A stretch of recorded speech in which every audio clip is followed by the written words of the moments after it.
새만금 세계 스카우트 잼버리를 놓고 국민들의 걱정이 큽니다. 폭염 때문에 많은 온열 환자가 발생했고 준비가 미흡한 것이 아니냐 하는 지적들이 많습니다. 온열 환자가 1,000명을 넘었습니다. 그리고 각국 참가자 부모님들의 우려도 커지고 있습니다. 정부는 단 한 명의 인명피해도 발생하지 않도록 안전에 총력을 다해야 합니다. 무엇보다도 잼버리 진행 여부에 대한 정확한 판단이 필요합니다. 대회 기간을 축소할 것인지 나아가 중단할 것인지도 비상하게 검토하면서 대응하기 바랍니다. 6년의 준비, 막대한 예산 투입, 그리고 국가의 체면 등 고민스러운 부분이 있겠지만 청소년들의 건강을 최우선으로 삼아서 판단해야 할 것입니다. AP통신은 예측할 수 있었던 피해라고 했습니다.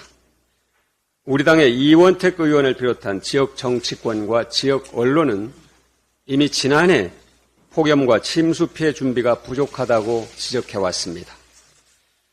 특히 소방당국의 행사 중단 요청에도 대형식 행사가 더 계속 진행된 것은 꼭 짚고 넘어가야 할 부분입니다. 당시 대통령 부부도 참석하고 있었기 때문에 대통령실이 관여된 것 아니냐는 일부 주장이 있었습니다. 그런데 대회 집행위원회는 대통령실의 요구는 없었다 하고 해명을 한 상황입니다. 어쨌든 이 부분에 대해서 명확한 사실 확인이 필요할 것 같습니다.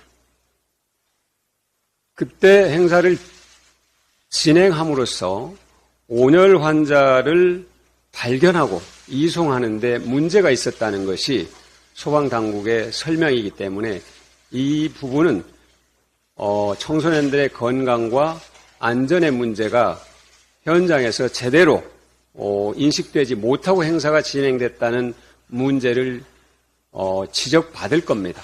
두고두고 지적받을 겁니다. 정부는 청소년의 안전을 최우선적으로 고려하고 신속한 응급의료 대응 체계를 마련하고 관련되는 모든 부처와 조직위원회가 비상협력 체계를 구축하는 등 3대 안전조치를 강구하는 데 역량을 집중하기 바랍니다.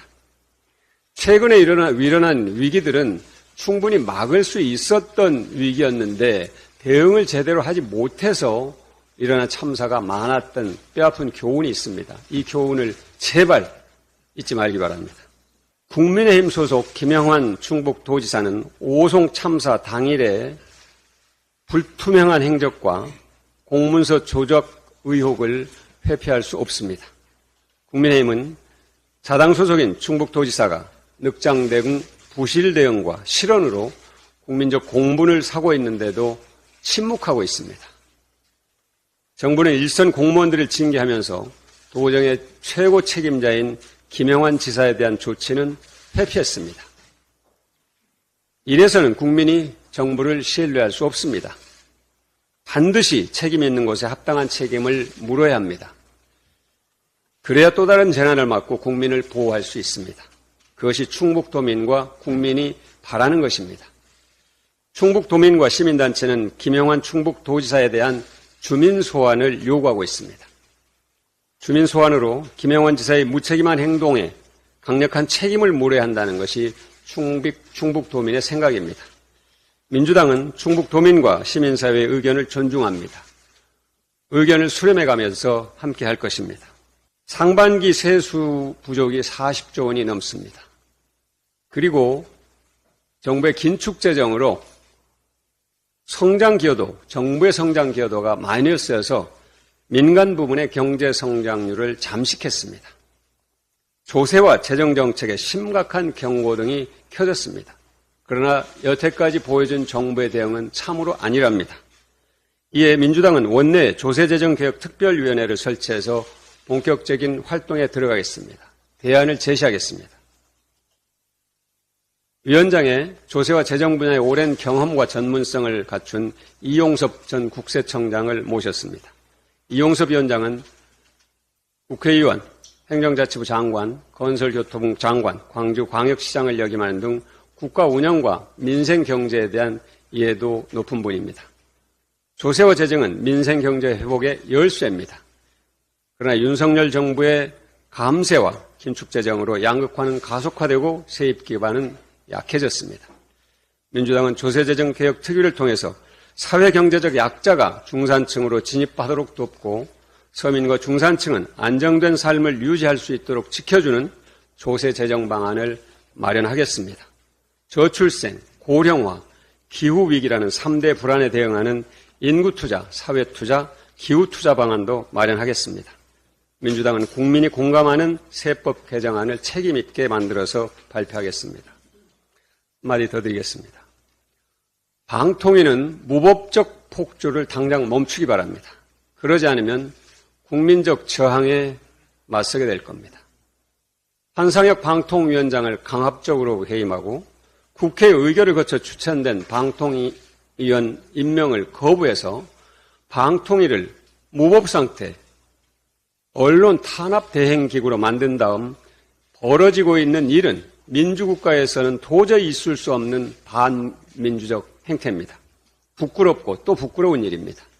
방통위는 5명의 위원으로 구성하도록 되어 있습니다. 그런데 일부러 위원장을 해임하고 야당 추천위원 자격 시비로 여당 추천위원 2명, 야당 추천위원 1명, 이 3명만의 기형적 상황, 불완전 방통위를 만들어서 공영방송을 초토화하는 작업을 군사작전하듯이 진행하고 있습니다. 일제시대 때 독립운동 세력을 토벌하듯이 공영방송을 토벌하려 하고 있습니다. KBS 이사회 이사장과 이사, 방문진 이사장과 이사를 각각 해임하면 KBS 이사회와 방문진 이사 구조를 여당 우위 구조로 만들 수 있습니다. 그렇게 해서 KBS 사장과 MBC 사장을 해임하겠다는 겁니다. 이게 과연 21세기 민주국가 대한민국에서 있을 수 있는 일입니까? 언론 자유를 말살하려는 반헌법적 폭거입니다. 민주당은 법률이 보장하는 모든 수단과 방법을 총동원해서 정권의 공영방송 말살 기도에 총력 대응할 것입니다. 언론 탄압, 방송 장악 결코 성공할 수 없습니다.